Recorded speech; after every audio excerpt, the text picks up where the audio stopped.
dahil sa katotohanan ng ipinapangaral ng Santa Iglesia Katolika na hindi maitanggi ng mga protestante sa lungatang aral at pahayag ng mga pastor. Ilalatad, lalatad, lalatad, lalatad.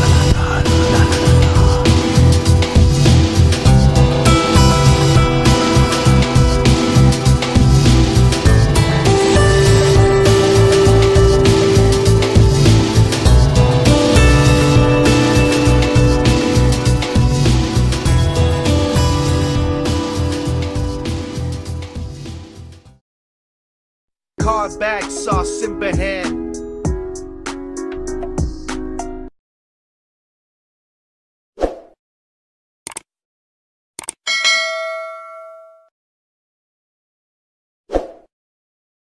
So, tibigay sa kanila, para sa kanilang pagkakataon na makapagsalita, atin munang unahin sa greetings muna. Brother Romer muna from Bukidnon. Brother Romer, good morning. Good morning, Brother Jando. Isa po pinagpalang bagatang haligabi sa inyong lahat. At welcome po ulit dito sa programa ng... Ano to, bro? Punto por punto.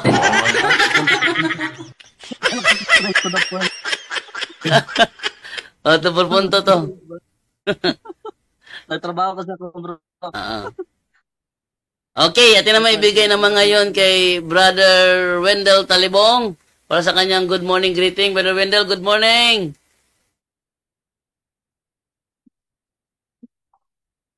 Hello, brother, di ka marinig. Edwin. Okay. Ayan. Go. Good morning sa lahat at sa ating mga kasama. Bro Romer, si Father Darwin nakapasok na. Nasa Zoom din natin ngayon ang anak ko si John Paul dahil major in psychology siya. Dito natin malaman din na sa psychology may kontrahan talaga sa Ministry of Liberation. Bakit?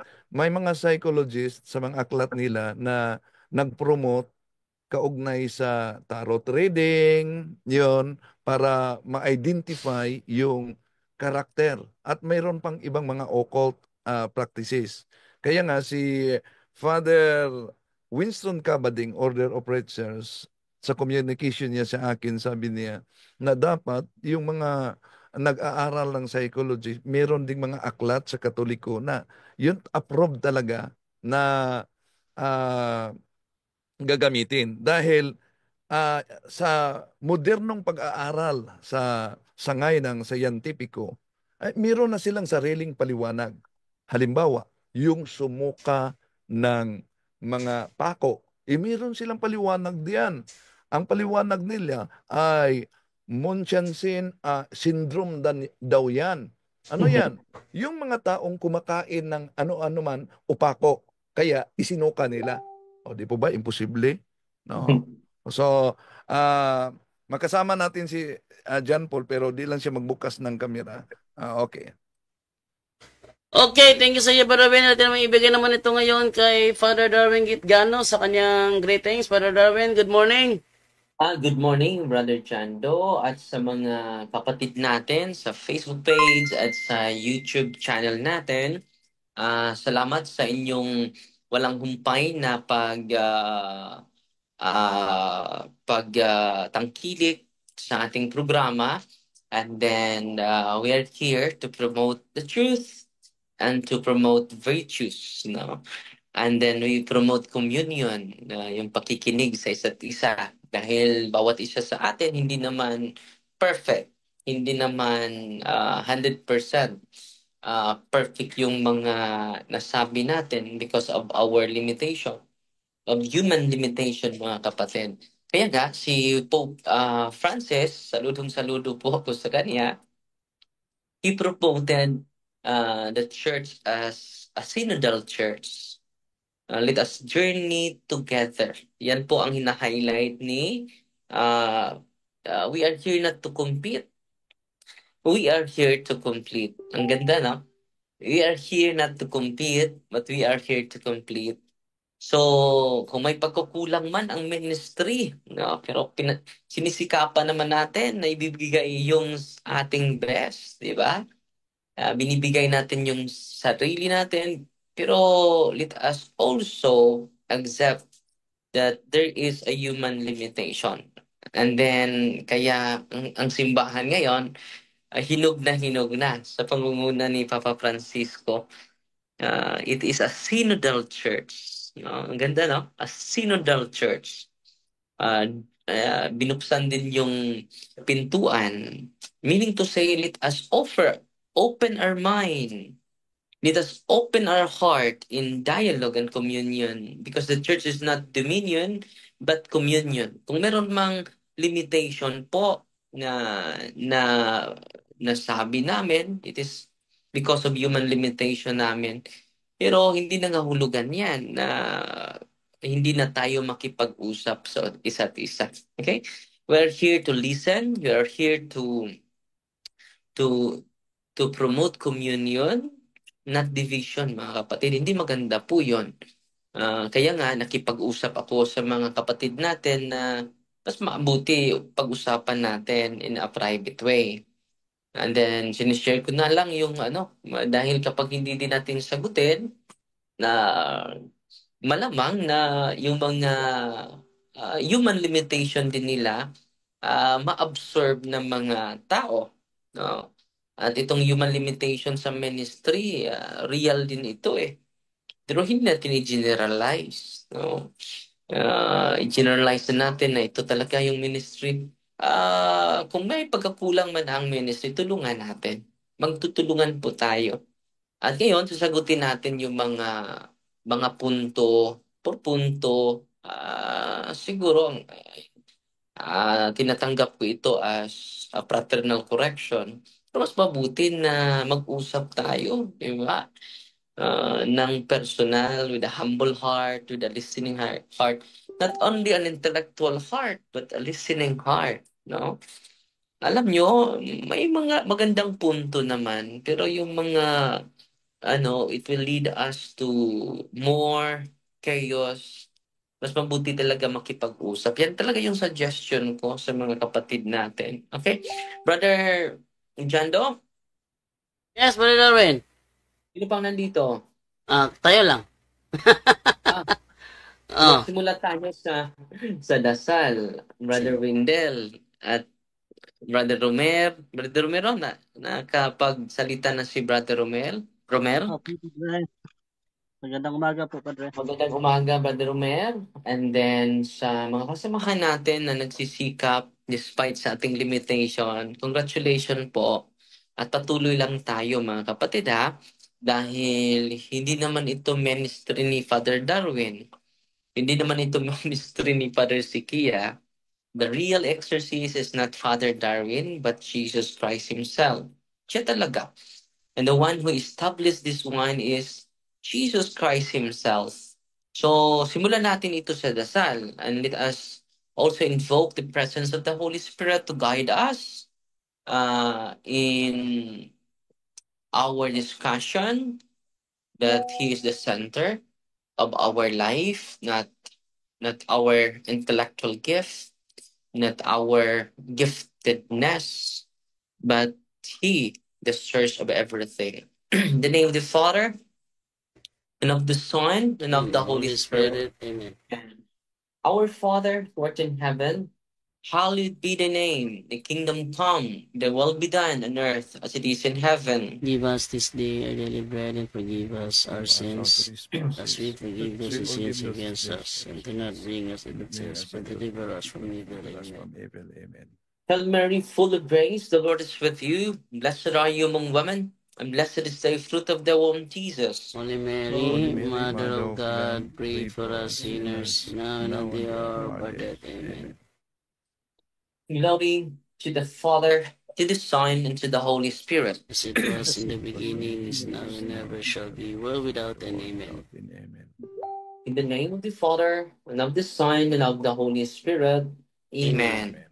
So, greet muna natin yung mga nasa YouTube channel natin, Brother Jando, na laging sumusubaybay at yan po yung rason bakit araw-araw puno tayo ng kasiplahan, puno tayo ng inspirasyon sa pagsiwalat sa mga aral ng ating inang simbahan. So,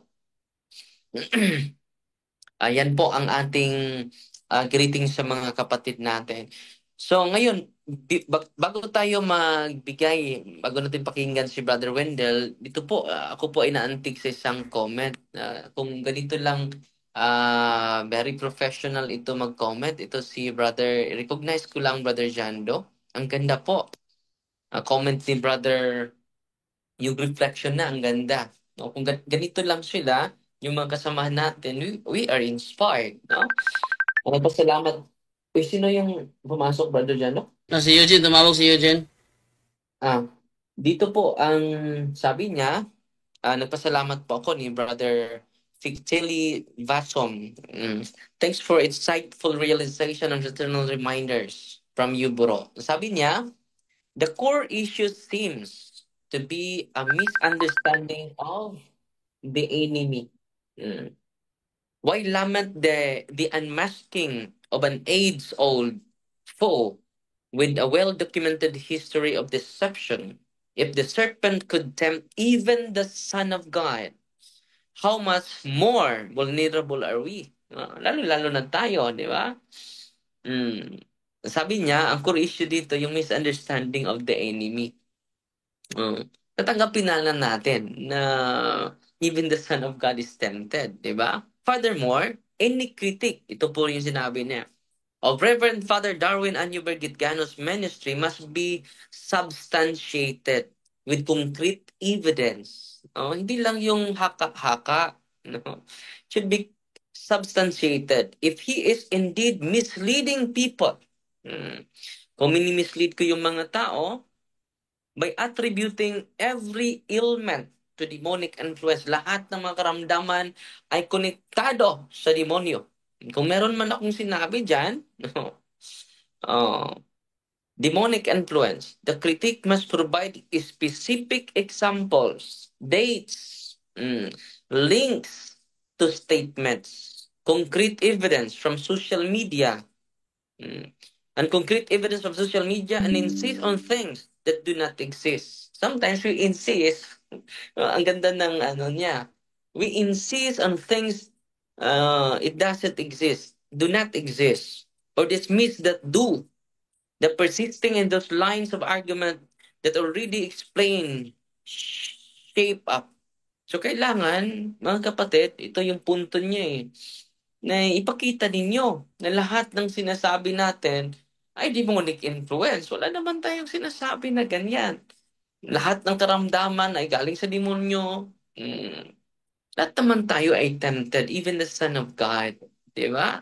Sabi niya, conversely, exorcists like Father Gitgano should also carefully consider these critics. Dapat i-consider din natin in a healthy way. Kaya gusto ako makipag-usap personal ang totoo niyan, pumupunta naman ako sa diocese nila. Hindi naman siya lumapit sa akin or nagtanong man sa public forum. Ako, Father, hindi sang-ayon sa mga sinabi mo. Maganda yun. Dahil makikinig naman ako. At kung may pagkukulang ako, I'm so willing to accept because there is a human limitation, mga kapatid. Hindi naman perfect ang ministering ito. At ang mga taong nagsisilbi, hindi din perfect. A lot of human limitation. Pero yung human limitation, hindi yun basihan na hindi na tayo yan talaga ang isa sa mga pinaka-importanting rason na makinig tayo sa bawat isa. No, it is a form of fraternal correction.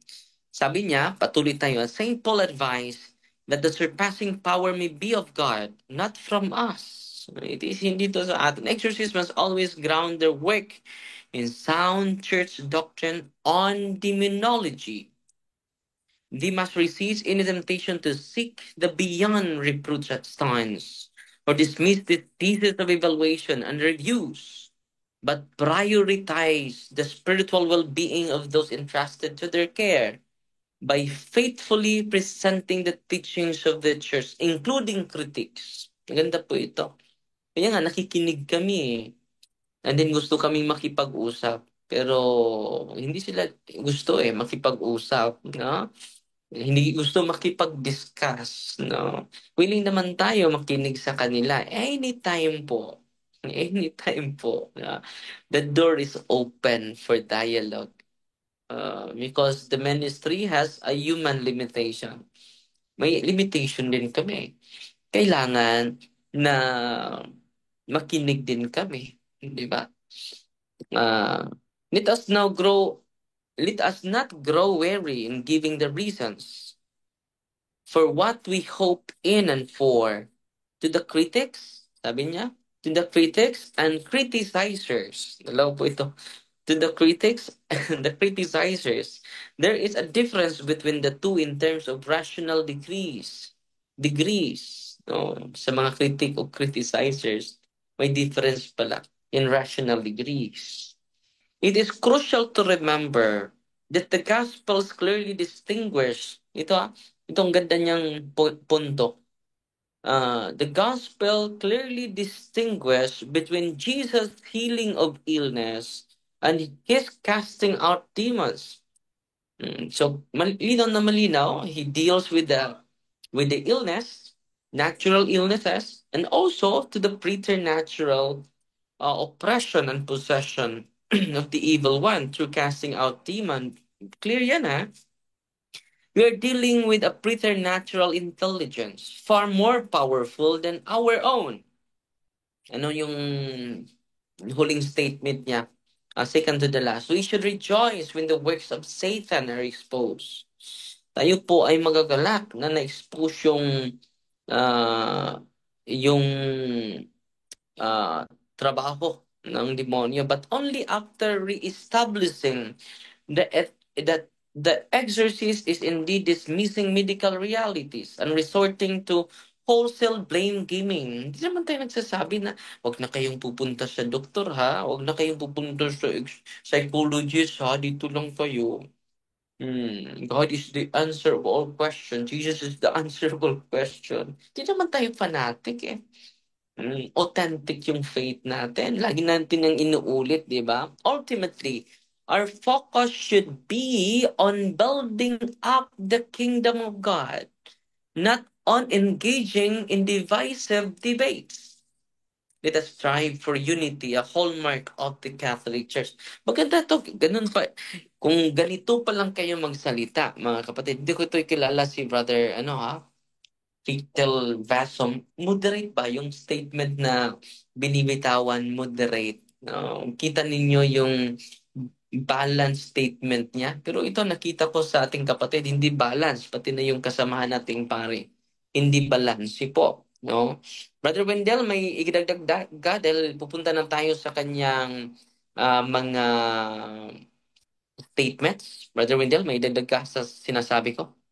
Okay, maraming salamat, Father. Ang di alam sa ating mga kapatid na hindi connected sa ministry, ang akala nila lahat na lang na mga nalapit sa ministry ay dinadiagnose na demonic lahat. Yun ang Yeah. akala nila. Pero noong unang pagkakataon na nagpunta ka dito, Father, ikaw mismo nakasaksi na yung isa ay sinabi natin ito ay psychiatric case to. Dapat doon ka kay doktor. So, kaya nga sa ministry, merong inilabas si Bishop na guidelines, sa amin noon pa na ito ang sundin.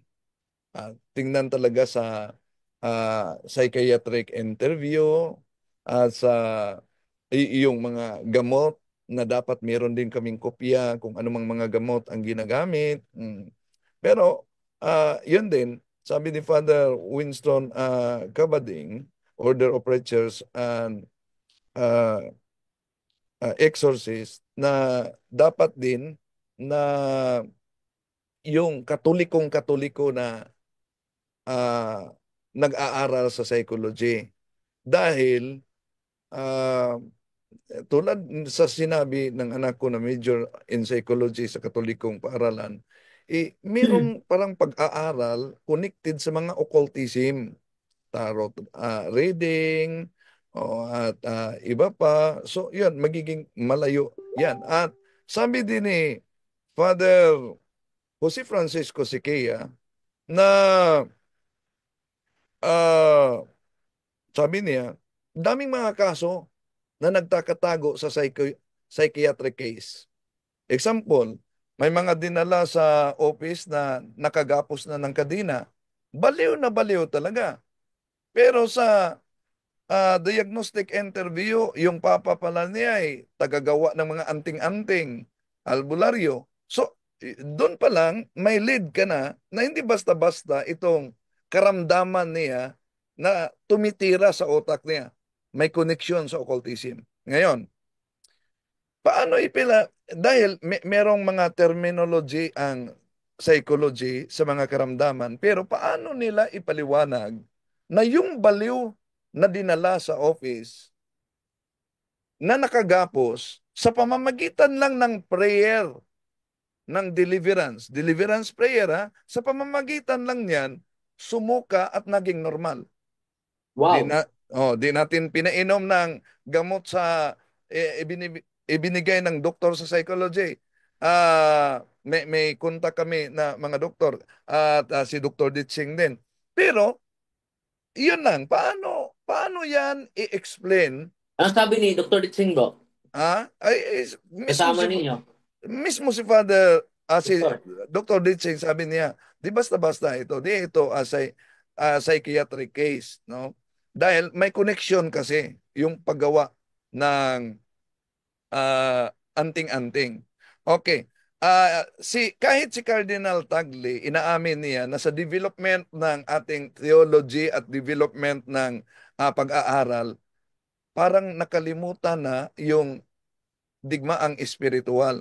Bro Jando, mag-share ako sa pahayag ni Father Cardinal Tagle. Bro Jando, di ako makashare. Sige. Wait lang ha. Sige. Pakinggan natin si Cardinal Tagle. Okay, go ahead, Brother Wendell. Sige, sandali Yun mismo ang sinabi ni Cardinal Tagle kaugnay diyan. Okay. Ito. Yun, sa development ng pag-aaral, ito. Sa pagpasok ng modern world, pumasok na rin ang mga bagong pamamaraan ng pag-aaral sa Biblia. Yung mga tinatawag nga na historico-critical method. At ang isang naging bunga niyan, bagamat maraming advantages na naidulot yung method na yan para makuha nating ang malalim na turo ng Biblia, ang isang naging bunga ay para bagang lahat, hindi naman lahat, pero maraming aspeto ng turo ng Biblia ay dinismiss na lang bilang, symbol lang yan symbol lang yan. Hindi naman yan ng tunay, symbol lang yan. At ang isang nagdusa ay yung the world of the Spirit. Sabi nila, wala namang world of the Spirits symbolic lang yan. At development din sa sangay ng sayan, Bukod pa tipiko. rito, lumaganap rin ang iba't ibang sangay ng siyensya. Kasama na riyan ang psikolohiya. Tuloy tila lahat ng bagay ay mayroon ng paliwanag.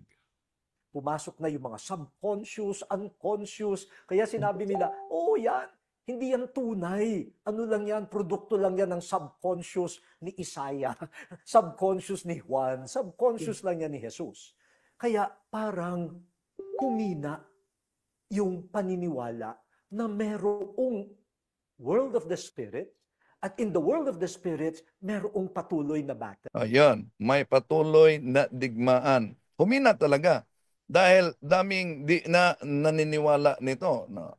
At sabi ni Father Vincent Lampert na exorcist sa labas, itong palatandaan. Although, itong palatandaan na ito na extraordinary, meron ding sariling explanation ang psychology kaugnay dito. And there are 4 different types of things that the church looks for that would validate that perhaps this truly is something demonic. Number one would be the ability to speak and understand languages otherwise unknown to the individual, having superhuman strength beyond the normal capacity of the individual, having elevated perception, knowledge about things that the person should not otherwise know. And then four, probably the one that most people are familiar with, an aversion to anything of a sacred nature, such as having scripture read in front of them, being blessed with holy water, being shown a crucifix, the things that people probably are familiar with simply by watching movies and whatnot on exorcism. At yung ability to speak different languages, may term din sa psychology kaugnay diyan, glossolalia or synoglossy, no? Kaya kailangan talaga na yung nasa hanay ng psychology ay siya trained din sa ministry ng liberation at katolikong-katoliko. Dahil kahit si Father Sequeia na yung speaker natin sa UST, si Monsignor Rosete, psychologist yon. Si Father Sequeia. At sabi niya, dumami talaga ang mga kaso na ito, ordinary and extraordinary. We are here surrounded by these evil spirits and they continually tempt us. Tukso tayo at hindi lang tukso. No? There is what we call extraordinary demonic attack.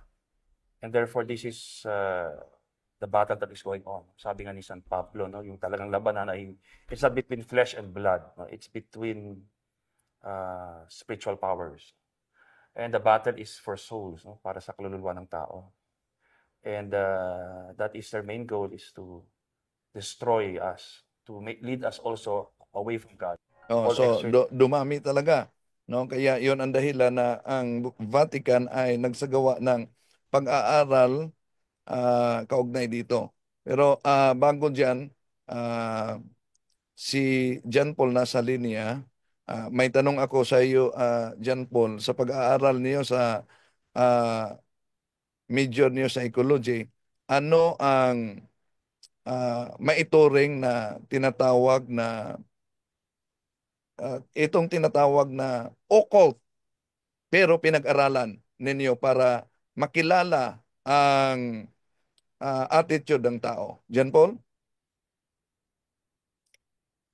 Good morning. Ang mga occult na kinikilala para as an instrument na as a way na maano yung tao sa psychology is yung yung tarot para ma-explore yung unconscious ng individual, yung yoga para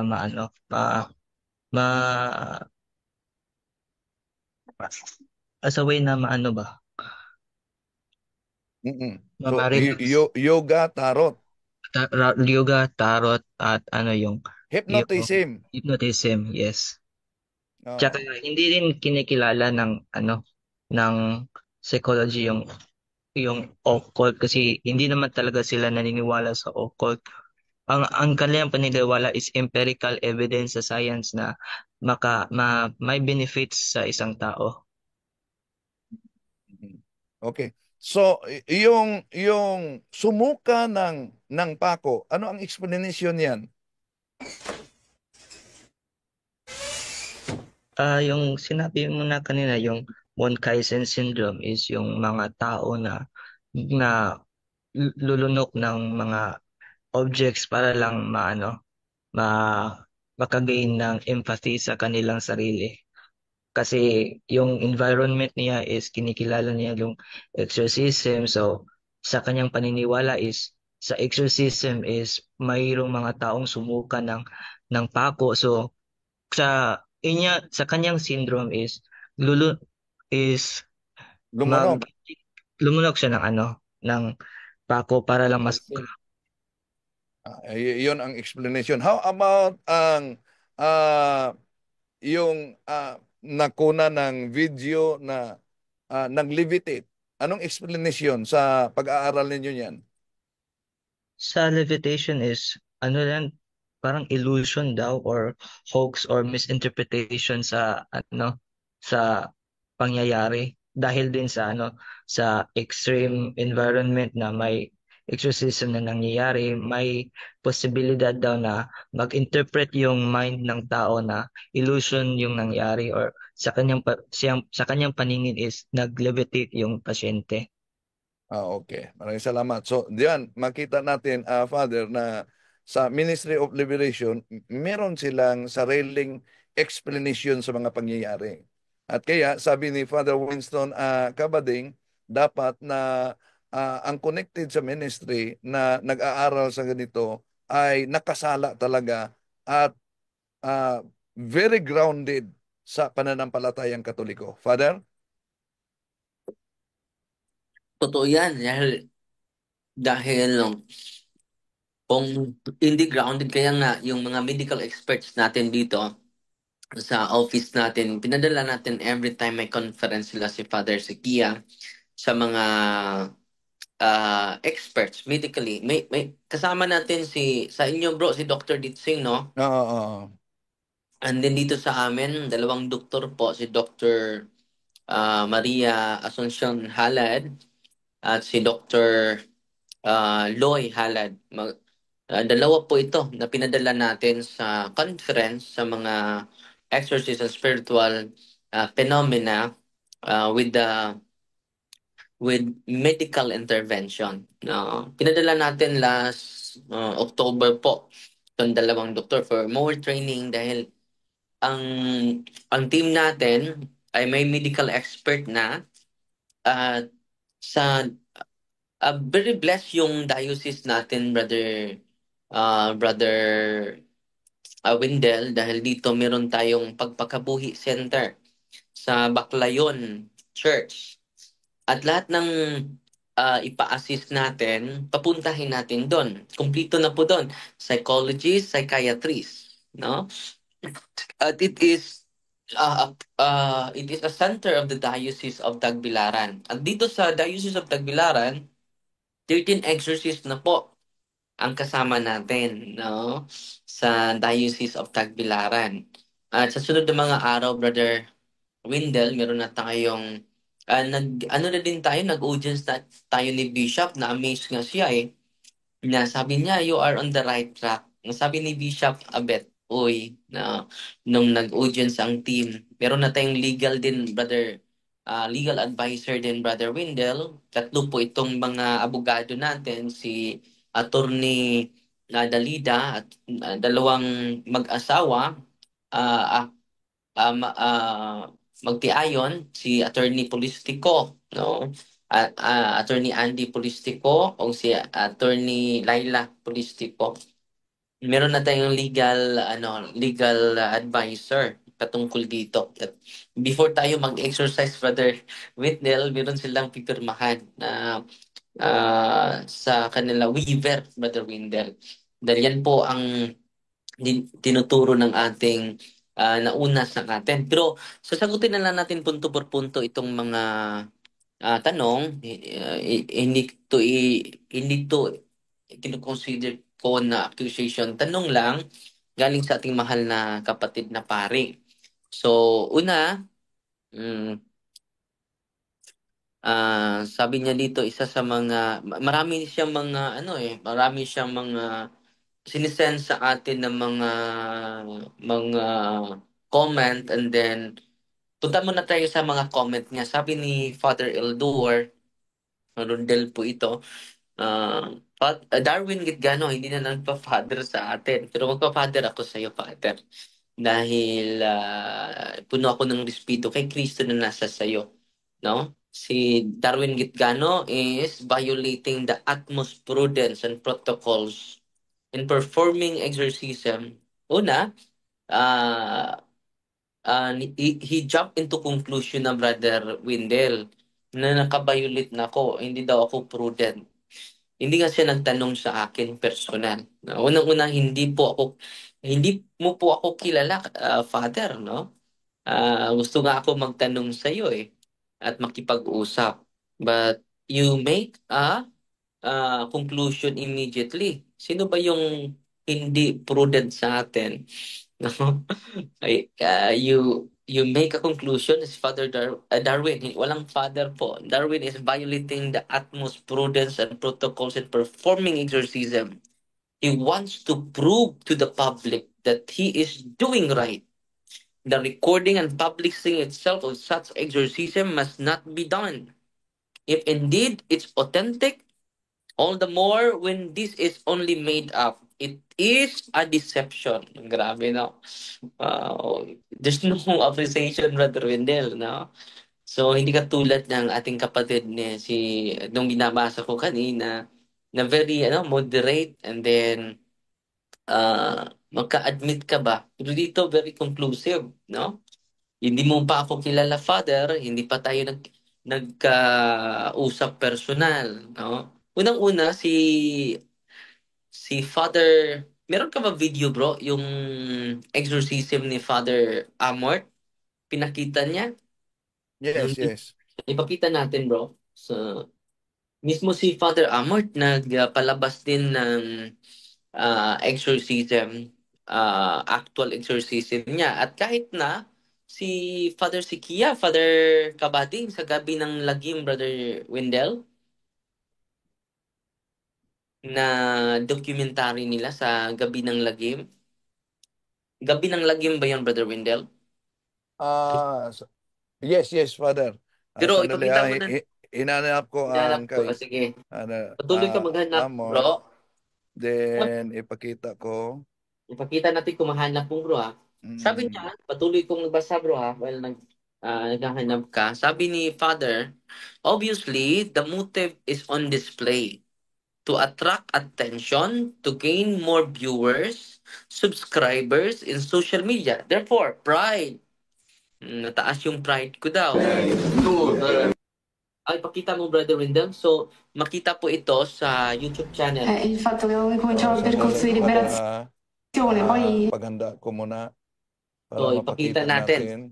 So, sa YouTube channel natin, tingnan nyo doon, pakita natin yung actual... Pinakita talaga ni Father Amort yung actual niya, pero hindi lahat, no? Pinakita lang niya in ilang minuto po. Mataas din, Father. Mataas yan? Documented talaga. Mula sa pag-interview pinakita niya. Bakit? Dahil sabi ni Father Amort, kahit sa loob ng simbahan may mga cardinal na din na mataas na ang rank, di talaga naniwala kaugnay sa spiritual war. So, kaya, although sekreto ang ito, pinakita, klarong-klaro pa ang mukha na pinakita niya. No? Ito, ipakita ko sa inyo. Ito ang babae na interview niya. Ok, ito. Io mi sono andata un giorno a una messa perché cercavo aiuto, già ero seguita da un sacerdote. Poi lui è l'esorcista più forte che c'è, anni di esperienza, quindi... Do you believe that you're possessed? No, però in tanti anni, tante situazioni che mi sono successe mi hanno portato a pensare quello, sicuramente. So, sa interview pa ito. Ngayon, punta na tayo sa seremonyas. Right. Nel principio, ora e sempre, nei secoli dei secoli. Amen. San Giuseppe, prega per noi. Padre Pio, prega per noi. Padre Candido, prega per noi. Beato Alberione, prega per noi. In nomine di Gesù. Dito, naglitani pa sila, no? At nisabat pa din hiyo.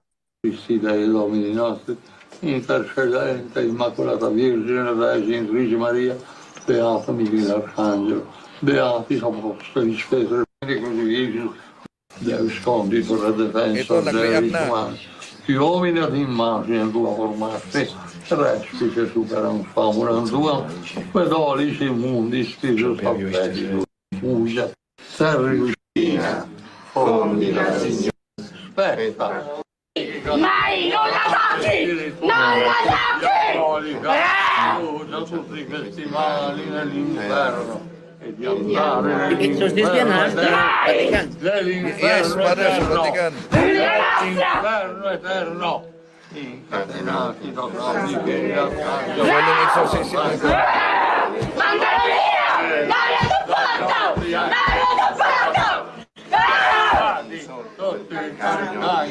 della Vergine Santissima Sa Vatican, ha?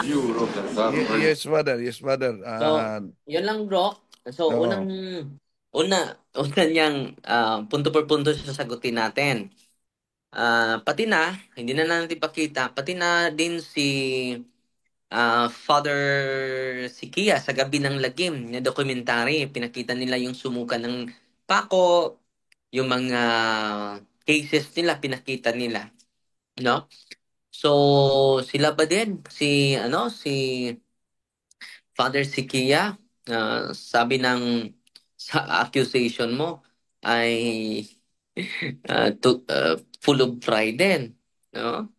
So mag-ingat tayo kapatid. Hindi tayo pumupunta naman ako sa San Carlos, 'di ba?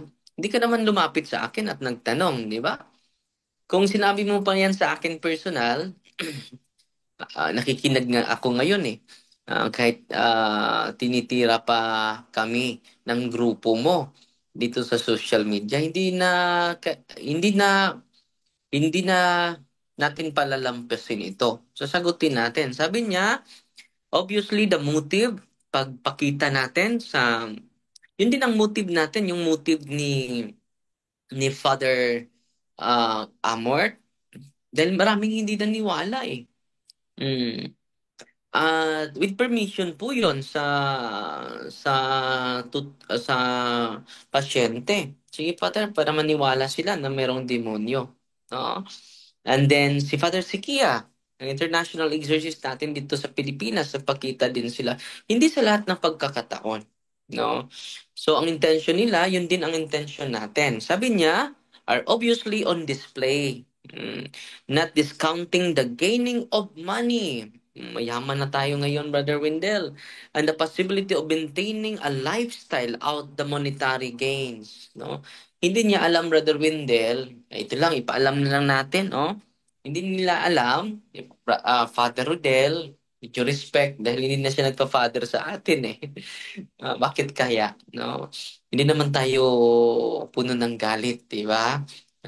Father Rodel, puno akong respeto sa iyo dahil kapatid tayo sa mata ng Diyos at sa mata ng bawat isa natin. We are one in the priesthood of Jesus Christ po. At hindi dapat mag-ano dito sa social media eh. Halos araw-araw tinitira tayo, Brother Wendell eh. No? So, hindi nyo kami ang tinitira, kundi ang ministry ni Cristo. Puro negative yung nakita ninyo eh. Where is the moderation there? No? Kung gusto nyo na makatulong talaga sa ministry, yung sinabi ni Cristo, Brother Wendell, no? Go to your brother, speak to him privately. Ano sabi, Brother Wendell? Privately. Mateo 18:15-17 yan. Di ba? Nakipag-usap nga ako before ako sasagot dito. Pwede ba makipag-usap sa iyong spiritual director?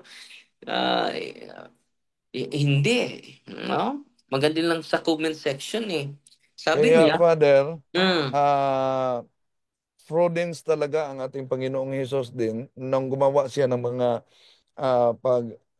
healing. Sabi niya, wag niyong ipaalam. Ha? Nung nagsimula tayo sa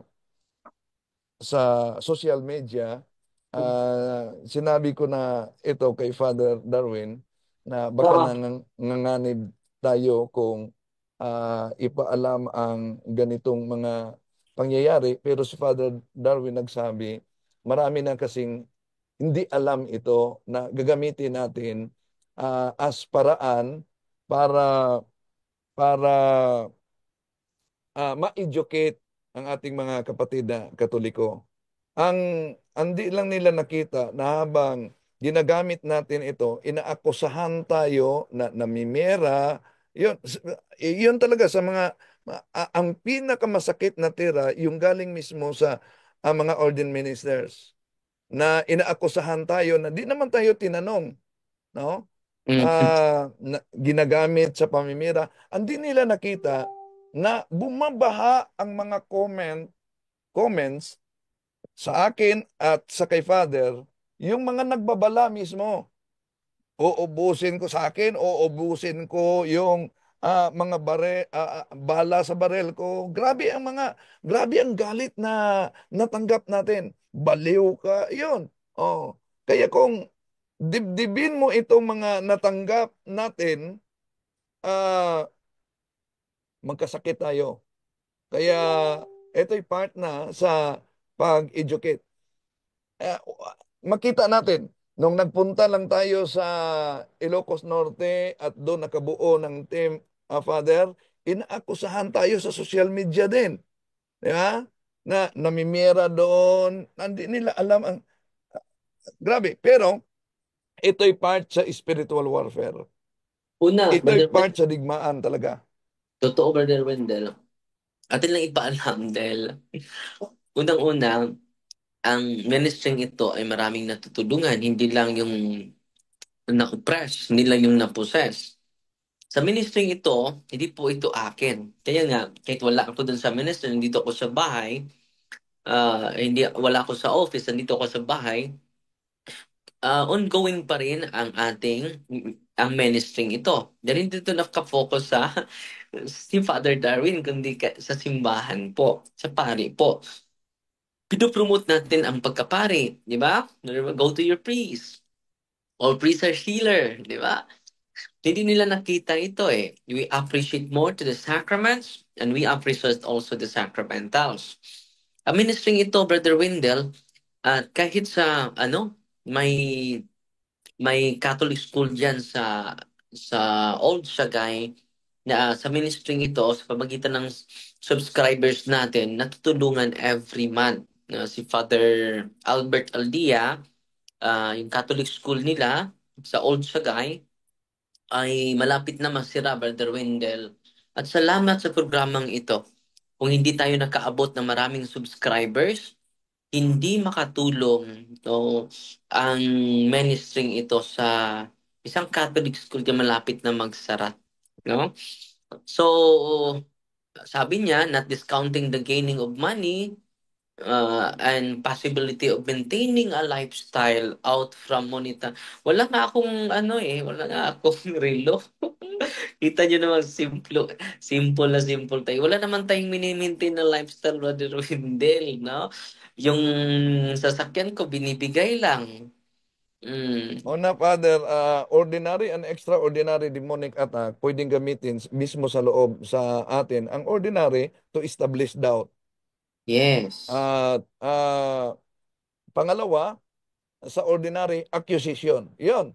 Ang daming mga inuulan tayo ng accusation. Kaya nga, grabe, no? Grabe talaga. May mga nagbintang, di naman tinanong kung totoo ba. Kaya nga, sa totoo lang, may nag-comment nga may nag-message nga sa akin, nag-message sa akin si Father Winston noon. Brother, totoo po ba na ang ministry ninyo dyan sa Osamis ay tumanggap ng 60,000 per person?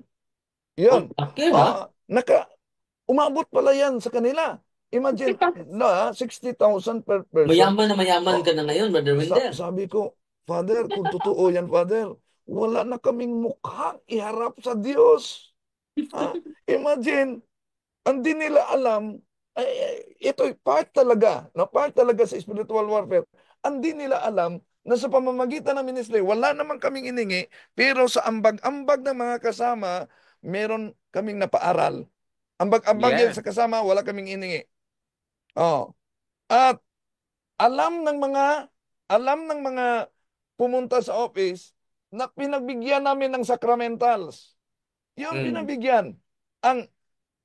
Ang chismis, binibinta. Yun, binibinta. Grabe talaga, no? At binibinta. May mga pagkakataon pa. Kami pa ang nagbigay ng pasahe. At dahil napakalayong lugar, inilagay pa namin sa, ah, inihatid pa namin sa hotel, kami ang nagbayad. Pero ang resulta, kami ang namimira. Unang pagkakataon ko lang ito, isinapubliko, Father. Totoo yan, brother. May ano din kami na every pasyente, Brother Wendell, 5,000 ang hinihingi dito sa amin. At tinanong ako na totoo ba yun? Wala, hindi yan totoo. And then, sabi niya dito, bro, may nag-comment, maybe they will tell you, Padre, that you don't have background on spiritual phenomena. That's why it's better to shut up. Ha ha ha ha. Ang sabi naman niya, the arrogance of it all. Unsa man na nga background be, kahilas anang mo appeal og background. So siya magtubag nga simple naman ng pangutana na yes, I have my background in spiritual warfare. Di ba?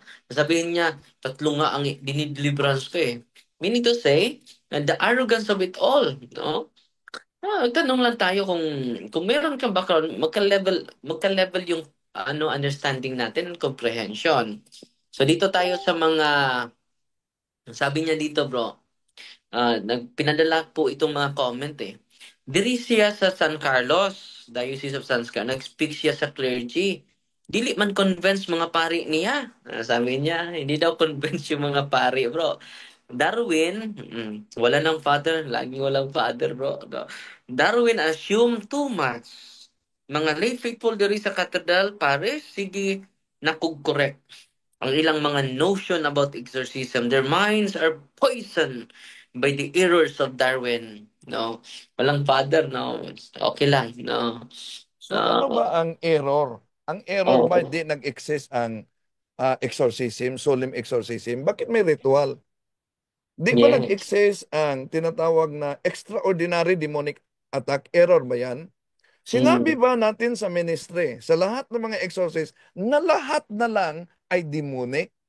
Meron ba tayong sinabing ganyan? Wala. Naman, naalala ko yung isang exorcist in interview sa international TV.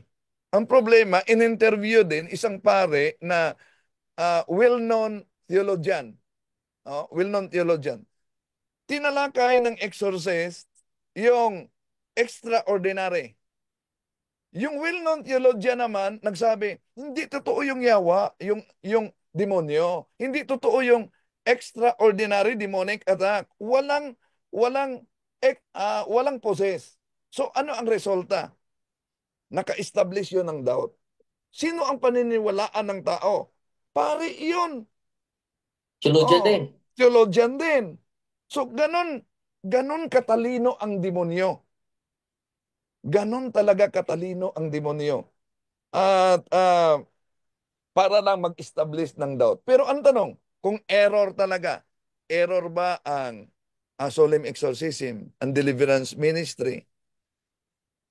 Isinagawa natin ito ang pagpangaral sa online kahit pa inaani tayo ng kritisismo at ina-accuse tayong namimira at may mga nagbabanta pa sa ating buhay dahil ang daming mga kapatid natin sa loob ng simbahan kahit pa mga ordained ministers pabor na pabor sa tinatawag na albularyo. Okultista. Totoo yan. Totoo yan. Kaya nga, Masabuti pa, hindi nila kinakatakay sa mga tao sa occultism. Tumitira lagi sa exorcism. At sabi niya dito, Brother Wendell, dili siya sa Osami, sa San Carlos, nag-speak siya sa clergy. Naalala ko ito, bro. Dili man convince mga pari niya. Kung hindi convince father, bakit yung talk natin almost 7 na tapos? 3 to 7. Ang yung talk ko ay until 5 lang. Lumampas tayo sa oras, father. Sana po ay hindi tayo mag-exaggerate, father, no? Sabi niya, bro, na hindi daw yung mga kasama mo, si Monsignor Erwin, ay nag-invite sa atin. At then, sabi niya sa akin, very attentive yung mga pari. Senior Edwin na yun ha, kasama kong exorcist. At si Father Albert, tuwang-tuwa. Kasama ko ding exorcist sa diocese mo. Parang ikaw lang. Kung sana sinasabi mo ito sa akin, no? Sa pumupunta ako, baka hindi ka nagtanong. No? Baka kasama ka sa silent committee. Pero sa likod, ang dami ng komento. So, sinabihan ko yung CFD na mas mabuti mag-usap kami. Kaya na with a humble heart ba? With no arrogance in our heart. Pero kita ko, very arrogant si Father eh. Pero sagdi lang, ikaw yung spiritual director dyan eh. So, yung mga CFD din, katulad mo din mag-isip. Hindi naman siguro lahat, no? And then, dito at punta tayo sa mga accusation niya, Brother Wendell. Sabi niya dito, ito, pinadala natin. Gusto niyang sagutin din natin. Okay, huwag kang mag-alala dahil sasagutin namin ito punto per punto po. Thank ka muna ha. Ito. Sabi niya, Brother Wendell, isa-isahin natin. Wala man na-answer ang basic objection nato nga gipopularize niya og sayang team. The legitimacy of publishing the actual deliverance. Sasagutan natin ito. No? For the sake of education. For the sake of catechism lang yon. To prove the real existence of hell. May ebidensya tayo. Okay? Ginawa na yan ni Father Kabading, Father Skia, at Chief Exorcist sa Vatican, Father Gabriel Amart. Pangalawa niyang, Brother Wendell, the presence of the verification of medical and psychological experts in every deliverance and exorcism session. Gusto niya, Brother Wendell, na present yung mga psychologists, present yung mga doktor during deliverance and exorcism, Brother Wendell. Brother Wendell? Di nila alam ang proper process. Before yung deliverance kasi o exorcism, ang proper process niyan, diagnostic interview. Yes. Yung diagnostic interview, kasali na yan yung mga psychiatric evaluation, dumaan na yan sa psychiatric. May psychological na tanong, bro. Mga psychological questions. Dumaan na yan. Sa form. At bago tanggapin namin, sa amin nga, no? Punta ka kay doktor doon para sa iba ding office, dadaan pa sila ng examination. Psychiatric examination sa ibang office ng exorcism, no? Sa Maynila. No? Mataas na process. So, yun. Matapos yung process na yan, yung bigyan ng paghahanda, no? Para hindi ma-retaliate, lalo na yung sasama at miyembro ng pamilya.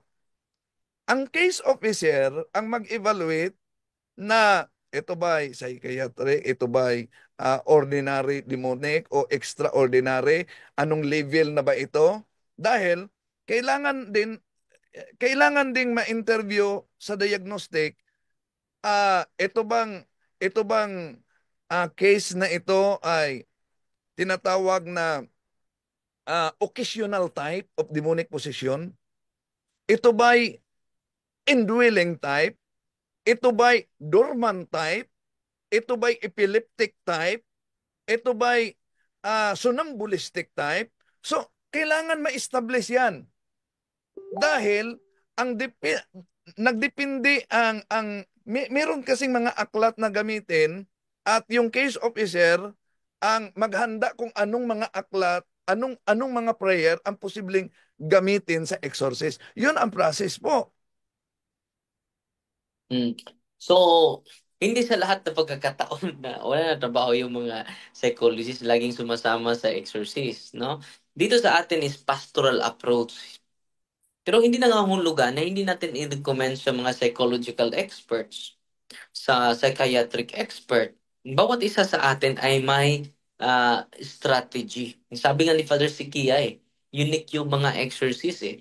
At nandyan yan sa catechism natin, Brother Windel. The church is unity and diversity. Hindi unity and uniformity. So, hindi sa lahat ng pagkakataon na may wala na trabaho yung mga medical experts, no? Maliban dyan, Father, ma-diagnose natin, kung matagal na tayo sa ministry, ma-diagnose natin Madali na na. ito'y, madali nating ma-diagnose na ito'y Psychological. extraordinary, demonic, no? Pero meron talagang, sa totoo lang, di nila alam na may mga psychological cases na nagtatago ang Totoo demonyo. yan. Oo, merong mga ganyan. Isa nga pasyente natin, bro, kalamitan ng mga pasyente natin, lalo-lalo na yung may kaya, dumaan sa psychologist.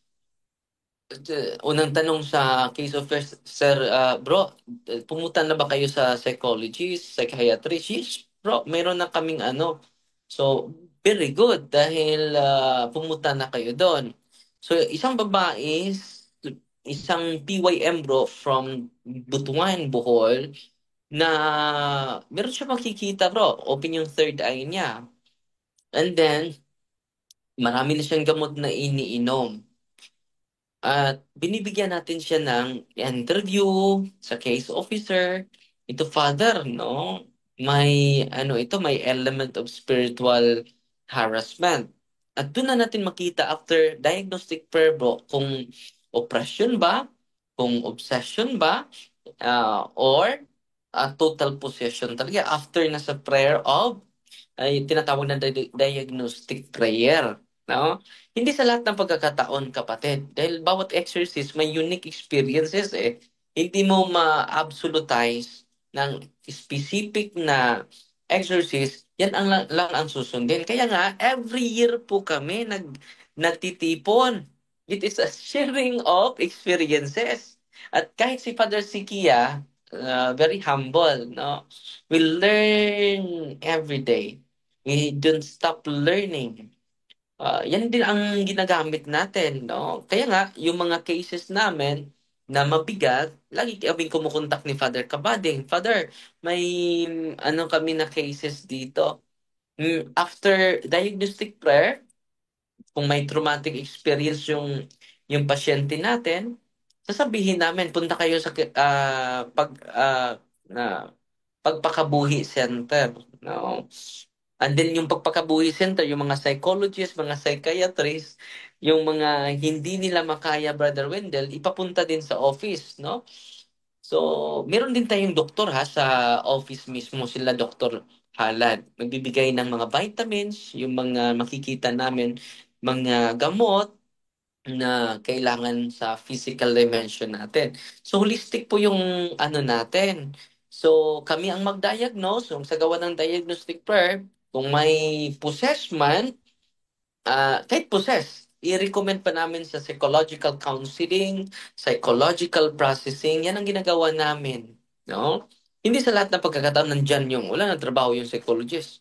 Lagi lang sumasama sa amin. Separate yung field natin. But despite separate yung field natin, nirecommend namin. Dahil sabi namin, may natural, may psychological, may spiritual din. No?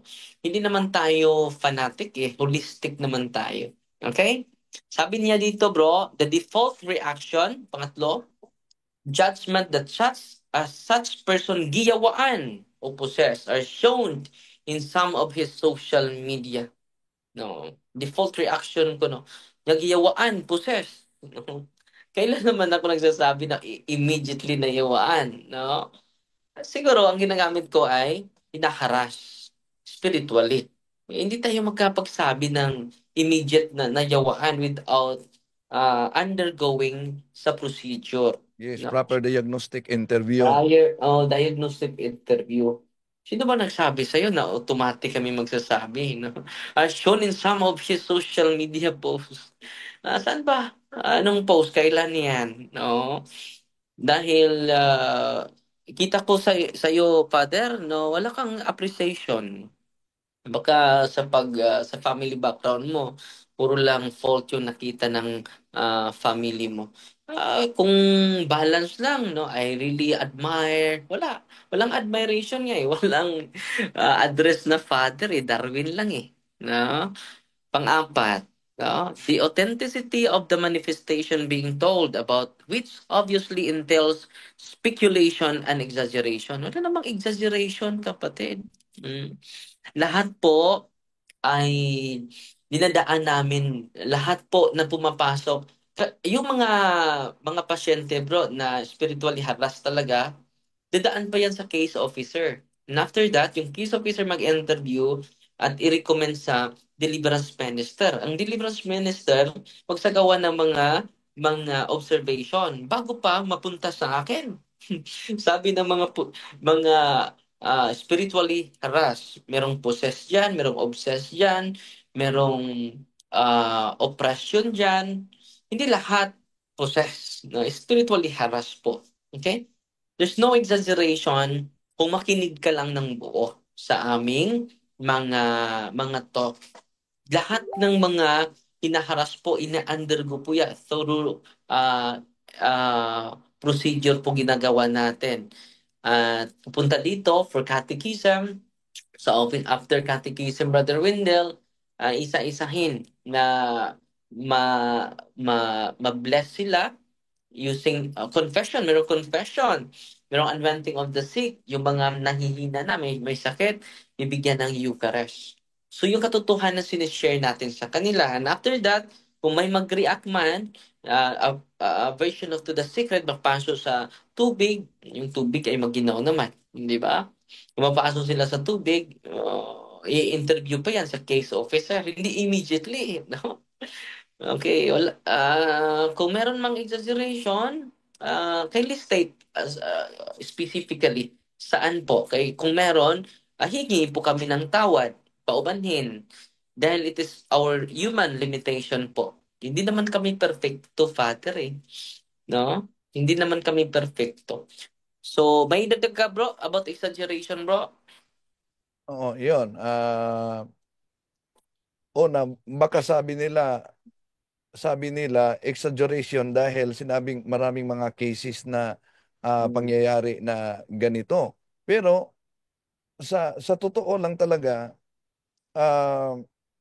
bago may mga appointed exorcist sa amin, yung unang kaso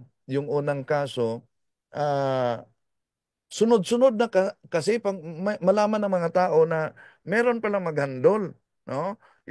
Doon pa natin malaman na marami talagang mga ganito. At batay sa mga nalalaman natin sa ministry, paano i-diagnose na ito'y psychiatric case o kaya demonic, mag-react talaga sila sa sacramental na hindi nila alam na sacramental yon. No? Eto, balik natin si Father o si Francisco Siquia, sabi niya, dumami talaga. Balik natin si Father Siquia sa kaniyang pahayag na sandali muna, dumami talaga umano. We are here surrounded by these evil spirits and they continually tempt us. Tukso tayo at hindi lang tukso. No? There is what we call extraordinary demonic attack. And therefore, this is the battle that is going on. Sabi nga ni San Pablo, no? Yung talagang labanan ay it's not between flesh and blood. No? It's between spiritual powers. And the battle is for souls, no? Para sa kaluluwa ng tao. And that is their main goal, is to destroy us, to lead us also away from God. All exorcists are unanimous na talagang dumadami ng mga cases of hindi lamang possession, pati na rin yung mga lesser forms of demonic attack, yung oppression, obsession. And it is something that is very alarming.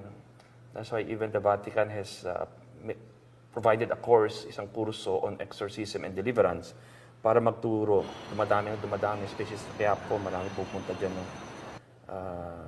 Kasi maraming grupo dyan na mga occult practitioners, mga spiritistas, mga manghuhula, And then later on, they get possessed, so tumatakbo. Of course, takot na takot ako, no? Because I didn't really, first experience ko yun, no? I didn't, hindi ko alam yung anong, I knew what to do, but of course, iba yung nandun ka na, no? And so, I was parang baptism of fire ko yun. And because of with the grace of God, naging okay naman yung tao. And suddenly, yung cases started to arrive again. Doon nag-umpisa, they started calling me, no? Dahil nalaman nila na magkaroon ako ng experience. And Bishop Buhayin gave me the faculty to exercise siya yung unang-una sa lahat because sabi niya, Josis, may degree ka sa psychology and mukhang this will help you to discern and diagnose better. No? Oh, yun. Dumami talaga pag may malapitan. Bakit dumami? Dahil alam naman natin sa Ministry of Liberation, yung mga openings, yung tinatawag na doorway na daanan ng extraordinary o na yung tinatawag na kasalanan, sin, traumatic experiences, occultism, and preternatural offering. So maraming nakaranas nito. No? Maraming nakaranas dahil yun ang daanan. Maliban pa, kahapon, baptism of our Lord Jesus Christ. Di po ba sa baptism din natin, itinatakwil natin ang demonyo at ang lahat niyang mga gawain. Pero ang problema lang, daming hindi alam ng mga Katoliko na sa pamamagitan lang ng superstitious beliefs ay muling niyakap nila ang itinakwil nila na demonyo. Dahil sa Catechism of the Catholic Church 2130, superstition is a total departure of the worship that we give to the true God. So, ang tanong, hindi bang maraming mga kapatid natin na nasa superstitious beliefs? Kaya hindi yan maituring na exaggeration talaga, Father. So, yan talaga, inaamin na yan sa, yung aming sinishare sa inyo, bunga po yan sa mga series of conference na dinadaluhan namin. Nila Father Sikia, mga international exorcists, yun. No? Kahit si Adam Bly ba yun, bro? Anong pronounce yung Adam Bly? Si Adam Bly, nagiging speaker din natin. Sa Cebu, sa conference natin, tinanong siya, bro, pwede ba na makapost ng actual video sa exorcism? Sabi niya, pwede. For the sake of catechism. Yes, pwede for the sake of catechism. For the sake of education, pwede.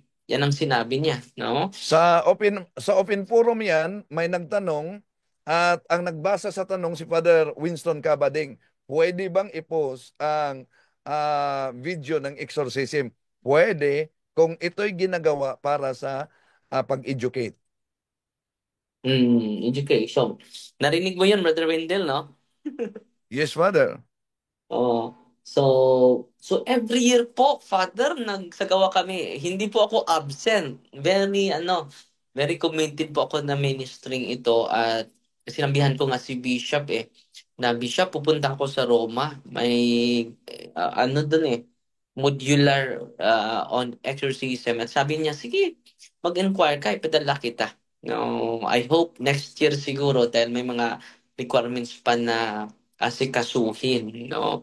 Dahil hindi po ito basta-basta So, dito sa ministry sa atin sa Diocese of Tagbilaran, bro, dahan-dahan po binibigay ng Panginoon yung mga kinakailangan sa ministry, no? Meron ng pagpakinabuhi center, kumpleto na po, mga volunteer psychologists, volunteer psychiatrists. Full pack na po yun. Sa diocese po yun. So, ang ginawa namin dito, yung mga psychologists at psychiatrists, bro, kapag hindi na nila kaya, bro, i-recommend din nila sa atin. Isa na dito nag-recommend sa atin sa isa sa kaso, si Dr. ano pangalan nito? Isang psychologist. Si known psychologist dito, Dr. Kit Balani. Well-known psychologist dito sa atin. At isa din siya sa mga volunteer doon sa Pagpakabuhi Center. It is initiated by our bishop. So, nag-tie up tayo at yung isa sa mga pasyente, bro, normal na normal, pero psychologically ill kapag titingnan mo. Psychologically disorder. Ang Tulad good dami. Father, nakita natin ang kay Father Amor. Di ba normal na normal, kausap. Yes. Nagdasal pa. Pero sa ritual, doon na nagre-react na. Doon na. Para sa mga tao na nagsubaybay ngayon, ang akala nila na ang napaka-aktibo ang Diocese of Tagbilaran lang dahil nasa social media kasi para pag-educate. Di nila alam na ang isang side sa Diocese of Talibon, aktibong-aktibo ang mga exorcist. Sa Talibon. May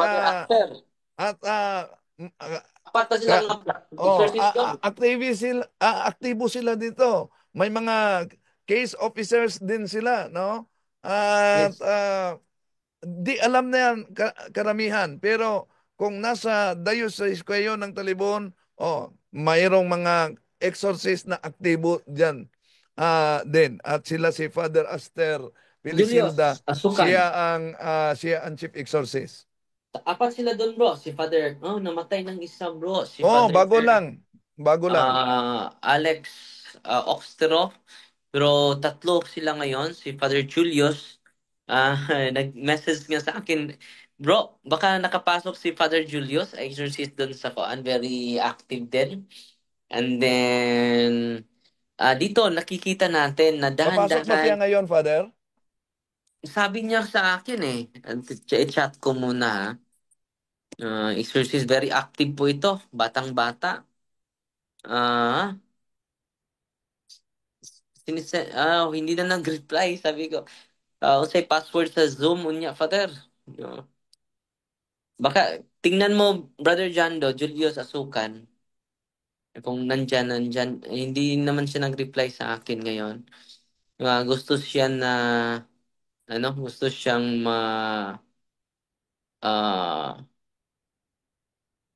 gusto siya na papasok din. Hindi na nag-reply. Naka-disable yung ano niyan, Father. Naka-disable yung ano niyan, yung kanyang enable waiting room. Wala kasi pag binigyan mo siya ng link, teka muna ha. Pag binigyan mo siya ng link at pinasok niya, automatic siya makakapasok at makapagsalita.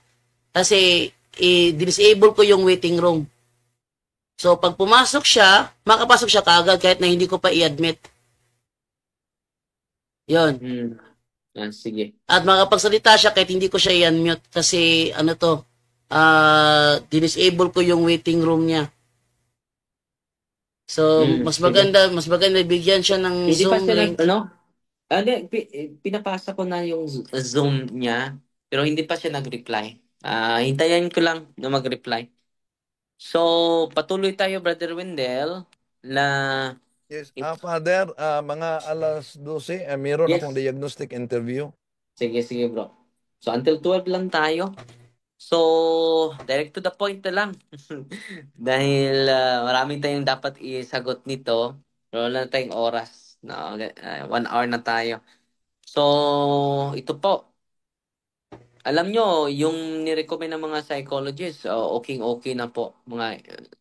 So, may kambuhayan sitter. Wala pa yung exorcism. Nandyan na yan. Sabi ni Bishop, makikoordinate kayo. So, lahat ng mga pasyente natin, pinadala natin doon. Okay? Lalo yung mga spiritually harassed talaga dahil may trauma yon, traumatic openings of the evil spirit. Sabi niya dito, the orthodoxy of his teaching on third eye, intergenerational sins regarding walking possessed. It is not my teaching, by the way. Wala akong teaching, Father. No. It is the handed down teaching from my mentors, na Father Sikia Ilang nag-term niyang walking possess, Monsignor Rosete. Rosete. Oh. Oh, galing sa kanila yan, no? Dahil wala daw yan sa CCC, Brother Windel. Father Darwin, Oh, may napansin ako, hindi lang halata. Sa Biblia, meron palang third eye. saan? Yung naalala mo yung kwento doon si Saul ay lumapit sa isang spiritista. Tapos Nakita niya. tapos hindi niya ipinaalam na siya yung hari. Tapos may gusto siya ipatawag na espiritu. Tapos nung tinawag ng espiritista yung espiritu, dinescribe siya ng espiritista, pero hindi nakikita ni Haring Saul. Ang nakakita lang yung espiritista na nakakita. Tapos sabi niya, ayan na nga si Samuel, yung puta Samuel. And then nalaman ng espiritista na siya pala yung hari. So, bakit ang espiritista lang ang nakakita sa espiritu daw ni Samuel, yung si Haring Saul, hindi naman niya nakita? Ano tawag doon, kundi yung third eye? Basta itong mga teaching Brother John Do na nandito, hindi po ito his teachings. His teaching. Wala akong teaching eh. Yung sinasabi ko, yung natutunan natin sa conference, Father, it is not a personal teaching. It is not a personal reflection. It is a communal reception from my mentors. My mentors, plural po. Nandito po yan sa aklat. Ang ano nito, ang baga kayo, ang kapal. So nandito po. At nasa aklat din yan maliban dyan sa aklat ni Father Winston Cabading, nasa aklat din yan Father Chad Rickerger, no? Ito, prayer to remove generational spirits. Nandyan yan. Nandyan, intergenerational spirits.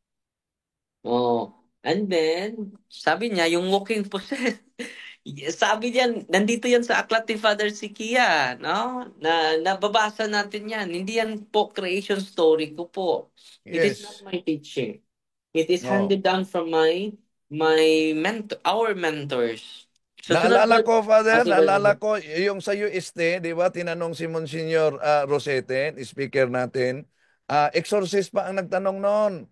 Tinanong siya, totoo po ba yung English, walking possess? Anong tubag? Anong sagot ni Monsignor Rosete? Well, possess can walk. Well, possess can walk. Kaya walking possess eh. Hindi po yan atin ha. I-correct ko lang, Father ha. Hindi po yan my teaching. It is the teaching of the universal exorcist po. At marami naman tayong mga church fathers, di ba? Apostolic tradition.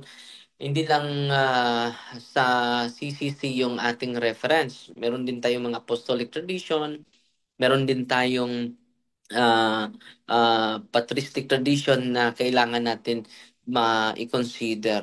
At ang dami po na mga quotation ni Father Sikia sa mga church fathers natin. Pangwalo, bro, kay 10 ito eh. Pangwalo, the ordinary parlance he used like possession or yewaan were in fact the reaction of some people in the audience can have natural explanation. As what happened during his talk with our clergy, one of our staff is down at the back, gikabuhi.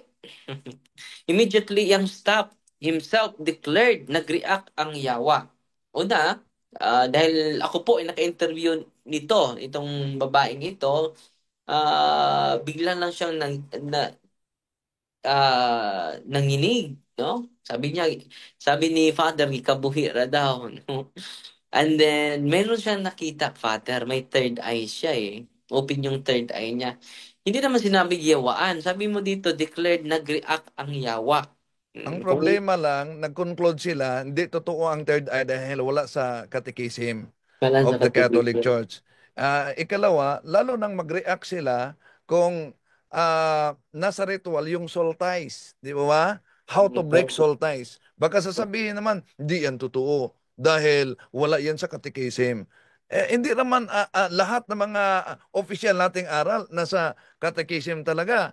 Dahil kung ba wala yung soul ties, wala yung third eye, ibig mo ba sabihin, invalid na yung nasa loob mismo ng solemn exorcism ritual? May closing na third eye dito. Nandito po. No? Ang taas pa. No? Babasahin ko lang ha. Solemn closing of the occult third eye. So, sana po ay closing the major entry points. Nandito po, expelling the demon of divination and closing of the third eye. The only way to facilitate. Ano dito? Ito yung mga prayer, Meron pang guidelines, meron pang mga openings, sinusunod natin ito. May sinusunod tayo po.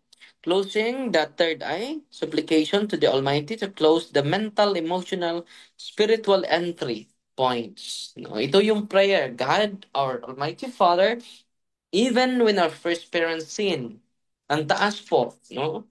Ang taas po, meron pang...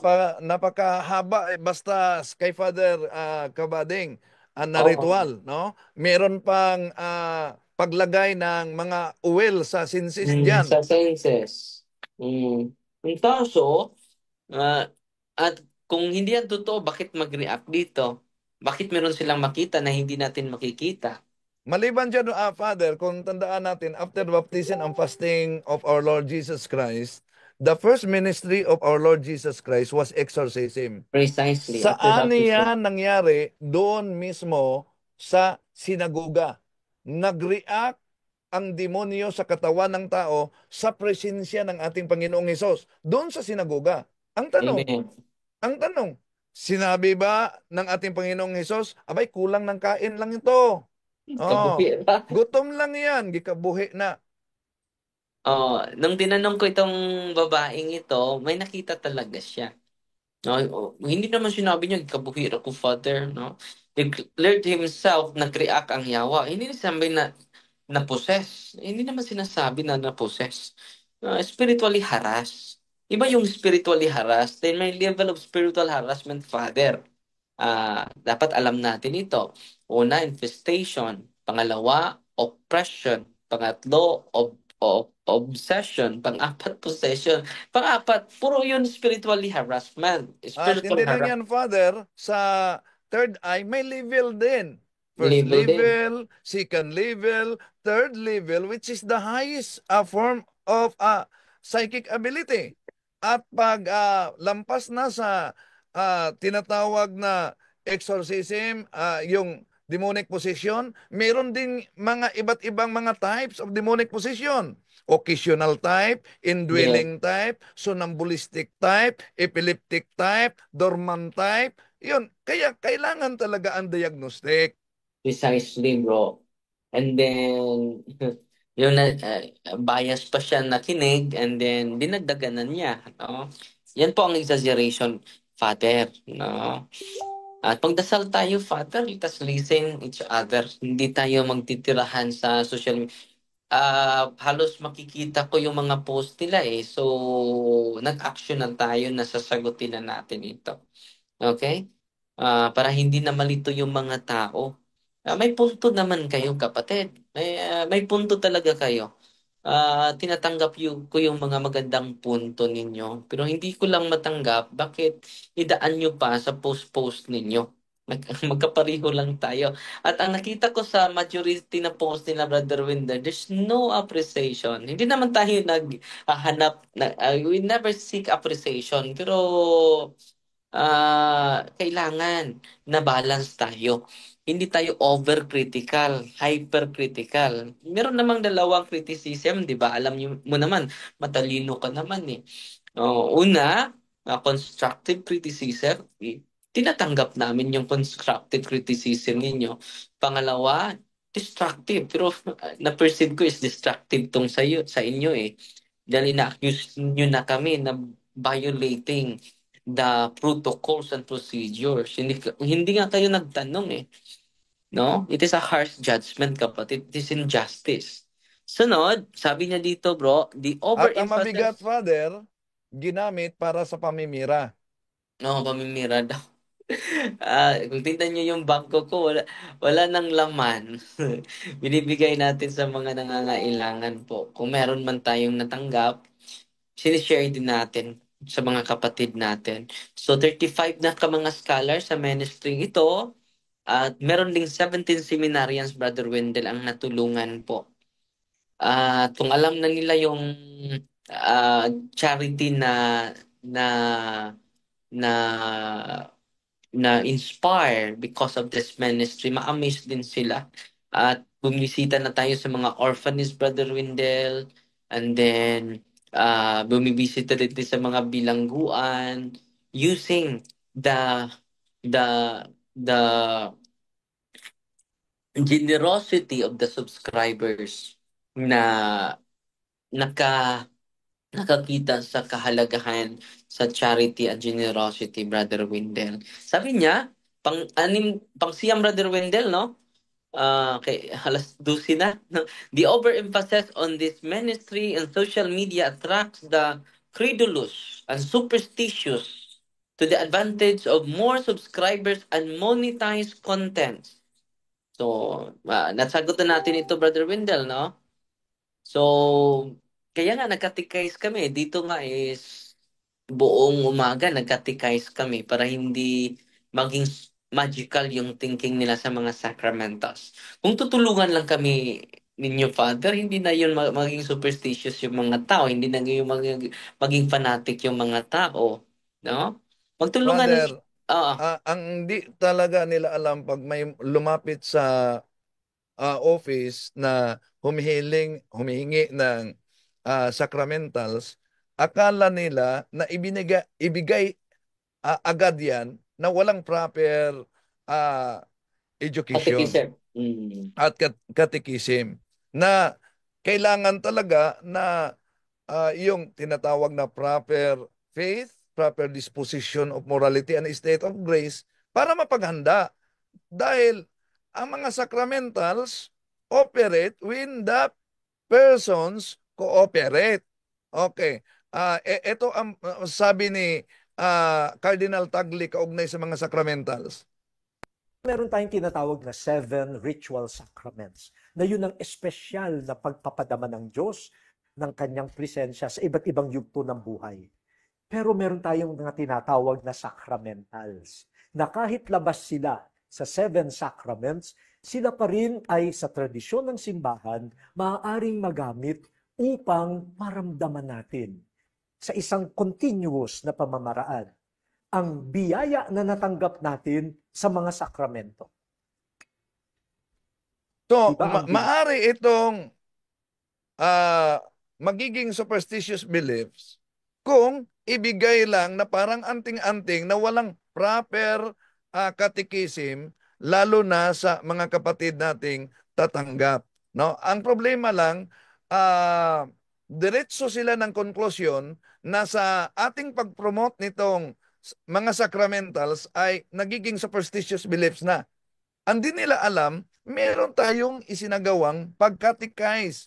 Paano gamitin, paano magiging epektibo ito, dahil matagal na ito nasa atin. Ito ay gift from the church para maprotektahan ang bawat isang mga Katoliko. Ang problema lang, maraming hindi alam paano gamitin at paano magiging epektibo sa buhay natin bilang baptized Catholic. Amen. Pang-sampu, bro. The lack of prudence and rash judgment and dealing with some unusual reactions. So, tayo daw ang lack of prudence and rash judgment, bro. So, sinagot na natin ito na merong procedure tayong ginagawa. Hindi tayo magsasabi agad, no? Ang mag-decide niyan hindi yung staff, kundi yung exorcist po. Sa atin po, magsagawa lang niya mga observation yung staff natin, hindi po yung case officers. Yung staff natin ay hindi po yung staff na tinutukoy niya, hindi po yung case officer, hindi din yung deliverance minister. Ordinary staff lang po. So, hindi po makarelate yung mga ordinary staff dahil yung mga case officers natin at ang deliverance minister natin, may iba po yung formation eh. No? Hindi po sila kasali yung mga ordinary staff sa formation na ginagawa. Ngayong gabi, mag-formation kami. Hindi kasama yung mga ordinary staff, yung mga cameraman, hindi ka-level yung yung knowledge na tananggap ng ordinary staff sa case officer at sa deliverance minister. Hindi ka-level, no? At sa dapat malaman ito sa iyo, Father, na ang mag-decide niyan ay ang exorcist lang po. Sa team natin, dahil kumpleto po tayo, 13 exorcist po ang na-appoint ni Archbishop Bishop Abet Uy dito sa diocese natin, no? Ang exorcist talaga ang last say. Hindi nga yung case officer, hindi na nga yung deliverance minister. Yung exorcist talaga ang last say po. Lalo-lalo na yung staff. No? Ordinary staff lang po yun sa atin. Cameraman lang po yun. No? So, wala po yung alam sa spiritual phenomena. Kung meron siyang alam, kaunti lang. Pero yung case officers, mas malalim pa yung kaalaman niya compare sa ordinary staff natin. At yung yung deliverance minister, dahil every month po, twice po tayo. Ngayong gabi, magsagawa tayo ng formation. Okay? Hindi basta-basta po ito. Itong ministry ito, it is a ministry of sacrifice po. And self-denial talaga dahil ang sarap na magpahinga mamaya, di ba? Maagang matulog pero kailangan magsakripisyo dahil ini-entrust po ng Panginoon itong mga taong ito sa atin. So salamat sa mga tanong mo, Father, pero yun ang sagot namin sa iyo. At mas mabuti, Father, makipag-usap ka sa amin, sa aming team para yung mga observation mo ay masagot natin in a healthy way, not in an unhealthy way. Okay? Brother Wendell, ano yung huling mo? Yung mga mensahe mo sa ating mga Ito lang kasama? ang ipaabot natin, Father. Whether you like it or not, whether you believe it or not, we are in the field of spiritual war. We have a mortal enemy who wants to destroy us, not just in this life, but in the next. And the outcome of this war is very dangerous because it will determine to our eternal destiny.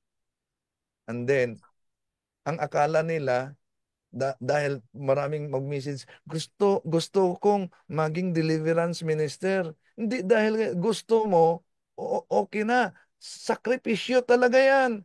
Paano mo i-explain yung bago ka lang sa ministry, nag-prayer ka lang, pagkatapos ang katawan mo, buong katawan mo parang binugbog na. Nadaanan nyo ba yan? Oh.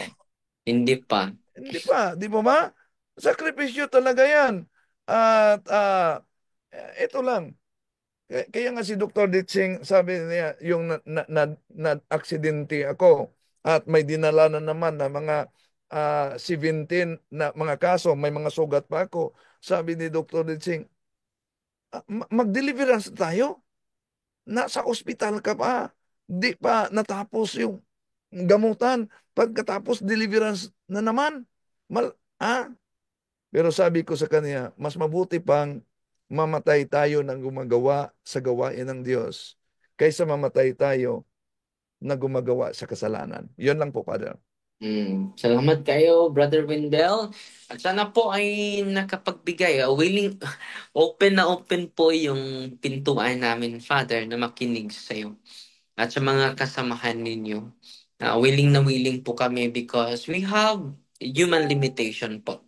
Hindi po kami perfect po. Pero sinisikap namin, Father, na binibigay namin yung sarili namin sa Diyos at sa simbahan. Kung meron man kaming pagkakamali at pagkukulang, tinatanggap namin.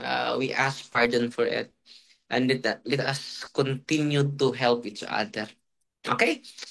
At sabi dito sa pasalamat ako, pare pala ito si Father Pictili Vasom, isang SVD, si Father interested ba siya sa iyang papa na nasa CFD, Father Formator sa Christ the King sa Manila, si Father Ferdy Bahaw, taga-Tagbilaran din na siya. Salamat kay Father sa nindot kayo ni mong rejoinder. Usa ka pari din na siya, no? So nindot kaayo kinapang balance lang ta. Di lang ta magpadasa atong garbo. Kunya di man jud mi perfect. Ako jud ang dawaton. Ako mga kauban, di sad perfect. Doon na po yung mga lapses mo nang kanunay mi nagampo nga magiyahan mi tanan. Nga kining tanan namong gibuhat dili para namo, kun dili para sa katawhan sa Ginoo. Unya, kung doon na good po yung lapses, kindly communicate with us.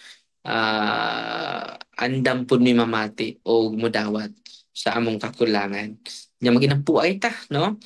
Nya magampo ta karon ato ding tapuson so sa kapag-ampo sa samahan sa si Espiritu Santo. Amen. Santo, amen. Amahay namo anak ka sa langit, pagdayeg mo damo imong ngalan, mabot kinamo imong gingharian. Matuman imong pagbuti ni sa yuta maingon sa langit. Kalau namo sa matag adlaw ihatag kanamo kurang adlaw o pasaylo kami sa among mga sala. Ingon nga nakapasaylo kami sa nakasala kanamo. Dilim kay tugyan sa panulay hinno alwas sa kami sa dautan. Amen. Magmaya ka Maria, na puno ka sa grasya, Ginoo na kanimo. Bulan ka sa babaeng tanan, bulan manusab ang bunga sa tiyan mo nga si Jesus. Santa Maria, inahan ka sa Dios, iampo mo kaming mga makasala, karon ug sa oras sa among ikamatay. Amen. Maya sumahan sa nakog si Espiritu Santo, maingon sa sinugdan, karon sa gihapon, sa mga katuigan nga walay katapusan. Amen. Ngalan sumahan sa Espiritu Santo. Amen. Amen.